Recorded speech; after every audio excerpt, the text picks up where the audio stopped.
अस्सलामुअलैकुम डॉक्टर्स। आज हम लोग डिस्कस करेंगे ऑक्सीजन ट्रांसपोर्ट। ऑक्सीजन को किस तरह ट्रांसपोर्ट किया जाता है ईच एंड एवरी सेल तक। ठीक है, ऑक्सीजन ट्रांसपोर्ट को जानने से पहले आपको पता होना चाहिए कि हीमोग्लोबिन क्या होती है। ठीक है, this is an important protein in the RBCs.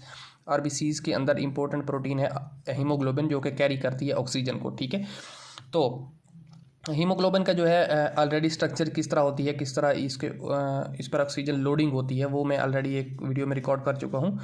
उसकी जो लिंक है मैं डिस्क्रिप्शन में पुट कर दूंगा। ठीक है, तो हीमोग्लोबिन, जब आपको पता हो कि हीमोग्लोबिन क्या होती है, फिर ऑक्सीजन ट्रांसपोर्ट को जो है वो ईजिली समझ आ सकता है। ठीक है, तो देखते हैं कि ऑक्सीजन ट्रांसपोर्ट क्या होती है।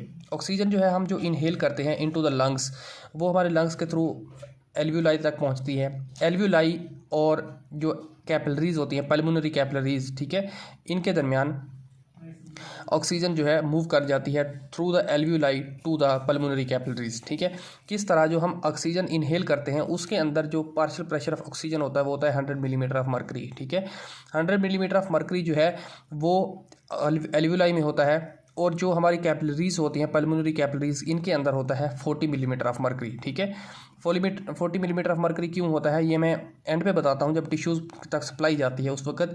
लेकिन अभी के लिए ये देखें कि 40 होता है, तो 100 से 40 की तरफ मूव कर जाता है ऑक्सीजन, और हमारी पल्मोनरी कैपिलरीज के अंदर जो है हीमोग्लोबिन मूव कर रही होती है इनटू द आरबीसीज, उसके साथ जो है बाइंड कर जाती है ऑक्सीजन। ठीक है, तो हीमोग्लोबिन जो है वो कैरी करती है ऑक्सीजन को, और थ्रू द पल्मोनरी वेन ये जाती है हार्ट के पास, और जो हार्ट है वो उसको पुश कर देता है, HEART, हार्ट जो है पुश कर देता है टिश्यूज़ तक।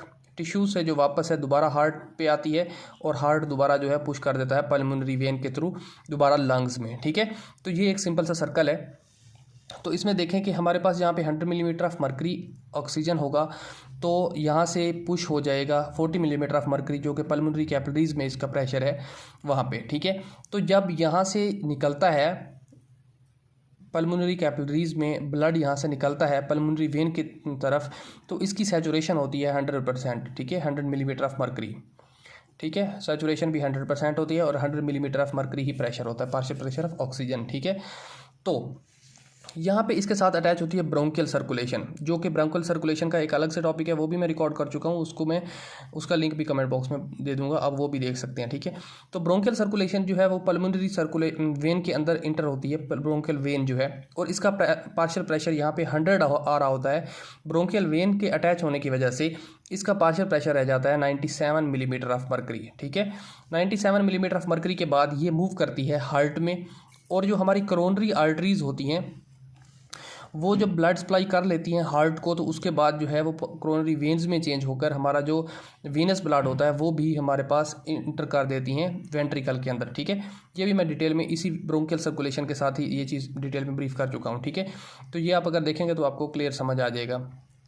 तो इसके बाद जो है इसकी 95 millimetre of mercury partial pressure of oxygen remaining रह जाता है जब ये आयोर्टा में ब्लड पुश होता है। ठीक है, तो ये कैसे कम हुआ? ब्रोंकियल सर्कुलेशन की वजह से 97 मिलीमीटर ऑफ मर्करी, और हमारी जो वीनस ब्लड होता है थ्रू द कोरोनरी आर्टरीज, वो जो है 95 मिलीमीटर ऑफ मर्करी जो है वो हमारे वेंट्रिकल के अंदर, लेफ्ट वेंट्रिकल के अंदर इंटर होता है, तो हमारे पास 95 मिलीमीटर ऑफ मर्करी जो है पार्शियल प्रेशर ऑफ ऑक्सीजन बच जाता है। ठीक है, इसको आगे किस टिश्यूज़ तक लेके जाना है। ठीक है, तो टिश्यूज़ तक सिंपली हार्ट लेके चला जाएगा, लेकिन उससे पहले ये देखें कि जो हमारी ऑक्सीजन होती है ब्लड के अंदर वो होती है 2 फॉर्म्स में। एक होती है डिसॉल्व्ड फॉर्म इनटू प्लाज्मा, और सेकंड होती है बाइंडेड ऑन हीमोग्लोबिन। ठीक है, मैंने कहा कि हीमोग्लोबिन ऑक्सीजन कैरी करती है, लेकिन जो हीमोग्लोबिन है वो कैरी करती है मोस्टली, बट कुछ मिकदार जो ऑक्सीजन की है वो हीमोग्लोबिन जो है, सॉरी, कुछ मिकदार जो है वो डिसॉल्व्ड फॉर्म में होती है प्लाज्मा के अंदर। ठीक है, ये कितनी मिकदार होती है प्लाज्मा के अंदर, कितनी हीमोग्लोबिन होती के अंदर होती है, एक 100 मिलीलीटर में कितनी हीमोग्लोबिन होती है, तो ये देखें, ये इसका सिंपल सा एक ग्राफ है कि 1 ग्राम जो है अगर हीमोग्लोबिन होगी तो वो कैरी करेगी 1.34 millimetre of oxygen, millilitre of oxygen. ठीक है, 1 ग्राम जो है वो कैरी करती है 1.34 मिलीलीटर ऑफ ऑक्सीजन, हीमोग्लोबिन जो कैरी करती है। ठीक है, देन मेल के अंदर अगर 15 ग्राम होगी हीमोग्लोबिन तो वो कैरी करेगी 100 मिलीलीटर ऑफ ऑक्सीजन। ठीक है, और अगर फीमेल के है तो उसमें 14 ग्राम जो है वो 100 मिलीमीटर ऑफ जो है वो ऑक्सीजन कैरी कर लेती है, ठीक है। मीन के जो फीमेल हीमोग्लोबिन है उसके पास ज़्यादा एबिलिटी है कि वो ज़्यादा ऑक्सीजन कैरी करती है। देन नेक्स्ट देखेंगे जो प्लाज्मा है, इसके अंदर जो डिज़ोल्व फॉर्म में होती है, अगर 100 मिलीलीटर ब्लड है तो उसके अंदर जो प्लाज्मा होगा उसमें सिर्फ 0.003 मिलीलीटर ऑफ ऑक्सीजन होगी। अगेन कि 100 मिलीलीटर ब्लड जो है उसके अंदर जो प्लाज्मा है उस प्लाज्मा में सिर्फ जो डिज़ोल्व फॉर्म में ऑक्सीजन है वो 0.003 मिलीलीटर ऑफ ऑक्सीजन होगी, ठीक है। देन जो हीमोग्लोबिन के साथ बाइंडेड होती है वो होती है 20.1 मिलीलीटर ऑक्सीजन, ठीक है, इंटू 100 मिलीलीटर ब्लड के अंदर। ये मैंने बताया कि एक डिज़ोल्व फॉर्म में होती है, डिज़ोल्व फॉर्म में जो है ये है, और जो हमारे हीमोग्लोबिन के साथ बाइंडेड होती है वो ये है, ठीक है। तो ये कंसेप्ट क्लियर है, तो फिर आगे मूव करते हैं। वीनस मिक्सचर एडमिक्सचर क्या होता है ये मैंने बताया यहाँ पे कि किस तरह ब्रोंकियल वेन जो है यहाँ पे अटैच होती है और यहाँ पे किस तरह पार्शियल प्रेशर इसका डाउन होता है, इसको बोलते हैं वीनस एडमिक्सचर, ठीक है। देन हमारे जो नॉर्मली मसल वर्क कर रहा होता है एट रेस्टिंग पोजीशन, उसकी जो पार्शियल प्रेशर ऑफ ऑक्सीजन की होता है वो होता है 15 to 40 मिलीमीटर ऑफ मर्करी, ठीक है। तो क्या होगा कि जब हमारे पास पार्शियल प्रेशर ऑफ ऑक्सीजन जो है मूव करता हुआ हमारी कैपिलरीज में आएगा, ये कैपिलरी की एक क्रॉस सेक्शन मैंने लिया है और यहाँ पे एक सेल है, ठीक है, इसके गिर्द इंटरस्टिशियल फ्लूइड बनाया हुआ है, ठीक है। तो ये सिंपल सी डायग्राम मैंने क्रिएट की है, ड्रा की है, सॉरी।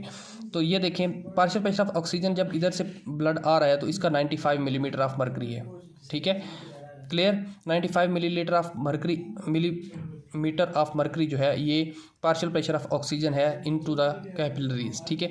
देन जो कंटेंट है वो कितना है 20.1, ठीक है। ये मैंने बताया कि हमारे पास जो हीमोग्लोबिन के साथ अगर 100 मिलीलीटर ब्लड यहाँ से पास कर रहा है तो उसमें 95 मिलीमीटर ऑफ मर्करी उसकी सैचुरेशन है ऑक्सीजन की, और जो कंटेंट है 20.1 मिलीलीटर ऑक्सीजन जो है इसके अंदर यहाँ से कैपिलरीज में इंटर हो रही है, ठीक है। 20.1 मिलीलीटर ऑक्सीजन, ठीक है। डिज़ोल्व फॉर्म में जो है हमारे पास वो है हमारे पास 0.003 मिलीलीटर, ठीक है, 0.003 मिलीलीटर। तो ये जो है कैपिलरीज के अंदर इंटर हो रही है, ठीक है। उसके बाद जो है यहाँ पे जब ये आती है हीमोग्लोबिन तो इससे अंदर क्या होगा, फर्स्ट तो जो डिज़ोल्व्ड ऑक्सीजन है वो मूव करेगी इस तरफ, ठीक है, इंटरस्टिशियल में। देन जो हीमोग्लोबिन के साथ बाइंडेड है वो मूव करेगी, ठीक है। तो किस तरह जितनी मूव करती है वो बताता हूँ कि नॉर्मली हीमोग्लोबिन जो है वो वहाँ से कितनी ऑक्सीजन जो है एक रेस्टिंग पोजीशन पर हमारी जो हीमोग्लोबिन होती है वो जस्ट यहाँ पे 25% खुद को मतलब खुद की जो ऑक्सीजन होती है उसको बाहर निकाल देती है, इंटरस्टिशियल में डाल देती है, और 75% जो है वो वैसे की वैसे ही आगे चली जाती है। जब हमारे पास ब्लड लौट कर हमारे पास लंग्स में आता है या पल्मोनरी आर्टरी में आता है तो ये जो ऑक्सीजन से फील्ड होता है ये बॉक्स भी ऑक्सीजन से फील्ड होता है, ये भी फील होता है, ये भी फील होता है, जस्ट ये एक पॉइंट मिसिंग होता है, और जब यहाँ पे गुजर के जाता है तो जस्ट 25% फिलिंग होती है, और अगेन जो है हीमोग्लोबिन वो 100% सैचुरेटेड हो जाती है, ठीक है। तो देखें कि ये जो है 75% रिमेनिंग वो आगे चली जाएगी, ठीक है। तो आगे देखते हैं कि जब यहाँ से कैपिलरी से ब्लड निकलता है इनटू द वीनस साइड तब क्या होता है, तब जो इसकी सैचुरेशन होती है partial pressure of oxygen, first of all देखते हैं कि पार्शियल प्रेशर ऑफ ऑक्सीजन जो 195 मिलीमीटर ऑफ मर्करी था वो जब वीनस साइड पे आएगा तो जस्ट 40 बच जाएगा, क्योंकि हमारा जो रेस्टिंग मसल है उसकी 40 मिलीमीटर ऑफ मर्करी है और यहाँ पे 100 है, तो ये 100 को मूव कर लेगा 40 की तरफ, और इसका जब तक 40 नहीं हो जाता तब तक ये इस तरफ ऑक्सीजन मूव करती रहेगी, ठीक है। तो पार्शियल प्रेशर मूव करता रहेगा, प्रेशर जब इक्वल हो जाएंगे तो फिर ये आगे मूव कर जाएगा, ठीक है। तो 40 मिलीमीटर ऑफ मर्करी यानी कि अकॉर्डिंग टू मसल के इक्वल हो जाएगा जब पार्शियल प्रेशर, तो उस वक्त जो है आगे मूव कर जाएगा, ठीक है। देन सेकंड थिंग हमने देखी थी कि इसमें कंटेंट कितना था, कंटेंट था 20 मिलीमीटर ऑफ 20 मिलीलीटर, ठीक है। तो उसमें जस्ट 5% जो है वो यहाँ पे टिश्यूज़ में आया है, और बाकी जो कंटेंट है वैसे का वैसे ही 15 मिलीलीटर जो है वो आगे मूव कर देगा। हमारे पास जब आ रहा था तो उसमें 20.1 था जो कि मैंने यहाँ पे बताया आपको, ठीक है। ये देखें कंटेंट जो है 20.1 है, मीन के 20.1 मिलीलीटर ऑफ ऑक्सीजन जो है वो 100 मिलीलीटर ब्लड में 100 मिलीलीटर में आ रही थी। तो जो टिश्यू ने यूटिलाइज़ की वो जस्ट 5 थी, 5 मिलीलीटर जो है टिश्यू ने ले ली, और बाकी जो रिमेनिंग है वो 15 मिलीलीटर जो है वो वीनस साइड पे आगे मूव कर गई, ठीक है। इसके बाद जो डिज़ोल्व फॉर्म में मैंने बताया कि वो थी 0.003, तो वो जो है जब इस तरफ मूव करेगा ब्लड वीनस साइड पे तो इसमें बच जाएगी 1 2। ठीक है, देखें यहाँ पे एक कन्फ्यूजन वाला पॉइंट है, वो ये है कि जो हमारे पास मूव कर रही थी आर्टेरियल साइड से थी वो 0.003 थी। ठीक है, अगर इसको हम मिलीलीटर में कन्वर्ट करें तो ये आती है 0.3 मिलीलीटर। ठीक है, होप सो कि ये पॉइंट आपको समझ आया। ये देखें 0.3 मिलीलीटर में जब इसको कन्वर्ट किया, पहले इस कंडीशन में थी, मिलीलीटर में कन्वर्ट किया तो ये जो 0.3 हो गई। ठीक है, तो अभी ये जो जब डिज़ोल्व फॉर्म आगे निकलती है वीनस साइड पे तो ये रिमेनिंग बच जाती है मिलीलीटर के साथ। ठीक है, तो ये होप्स हो कि आपको पॉइंट क्लियर हो गया। ठीक है, तो ये है हमारी ऑक्सीजन ट्रांसपोर्ट। अभी जब ये वापस जाएगी हमारे पास लंग्स की तरफ तो इसका जो पार्शियल प्रेशर है वो 40 मिलीमीटर ऑफ मर्करी बचा होगा, जिसकी वजह से हमारा जो है ऑक्सीजन यहाँ पे इजीली इंटर हो सकेगी हमारे ब्लड के अंदर। ठीक है, तो ये एक कंप्लीट सर्कल है किस तरह ऑक्सीजन जो है वो कैरी करती है हीमोग्लोबिन, हीमोग्लोबिन कैरी करती है ऑक्सीजन को और हमारे टिश्यूज़ तक ले जाती है और टिश्यूज़ से वापस इस तरफ आ जाती है, तो वापस लंग्स में आ जाती है। ठीक है, तो यहाँ पे 100 मिलीमीटर ऑफ मर्करी जाती है और वापस 40 मिलीमीटर ऑफ मर्करी आती है, जाती 20 मिलीलीटर लेकर जाती है और वापसी जो है हमारे पास 15 वापस रिमेनिंग बच के आ जाती है। और डिज़ोल्व फॉर्म में जो है 0.3 मिलीलीटर होती है और वापस जब आती है तो 0.12 मिलीलीटर होती है। ठीक है, तो ये हमारे पास कंप्लीट सर्कल है जिसमें ऑक्सीजन ट्रांसपोर्ट होती है। ठीक है, तो ये सिंपल सा टॉपिक था। इसमें अगर आपका कोई भी क्वेश्चन है तो आप कमेंट बॉक्स में पुट कर दीजिएगा, मैं आपको आंसर कर दूंगा। थैंक यू डॉक्टर्स, अल्लाह हाफिज़।